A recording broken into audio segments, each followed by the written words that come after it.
You ask Tiger to solve. This deals with linear equations with one unknown. The final result is x equals 2.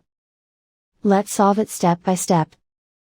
Group all constants on the right side of the equation. Add 11 to both sides.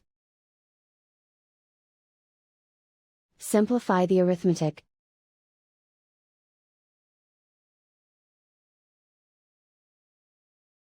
Isolate the x. Divide both sides by 4.